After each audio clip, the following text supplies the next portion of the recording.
certain times in your life, there's things that happen that become a game changer. And what I'm about to show you now became a game changer for me. I went fishing with a chap, one of the best pike anglers that's ever lived, a northern lad called John Watson. And I went over to Norfolk to fish with him. And I'd known John for a few years. I'd eel fished with him, I'd pike fished with him. And he said to me, he said, Des, I rarely, if ever, fish a bait on the bottom. I always fished it popped up. That makes it easier for the pike to take and I get more takes. It was a game changer for me. For at that point, I always fish live baits, etc. up in the water.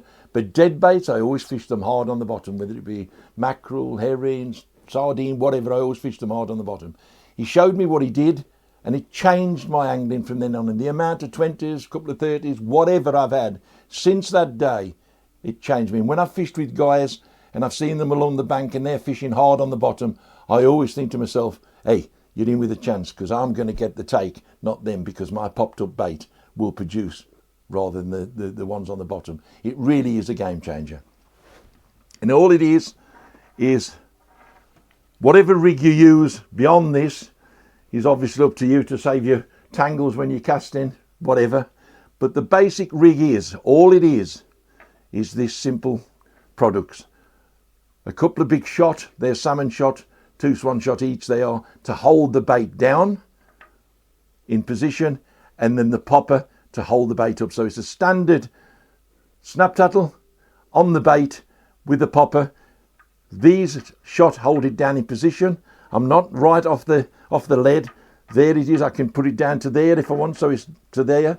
But normally it's about that high, and I let it pop up to that height. The amount of takes you get on that, as opposed to it lying flat on the deck, is unbelievable. It really is. I would say that 90%, 95% of the time when I fish bottom baits, I fish them like that. And I'll tell you something else now. I rarely fish a float for pike fishing unless I'm drifting or I'm trotting down a river. If I'm on a still water, this time of the year, the water is very, very clear.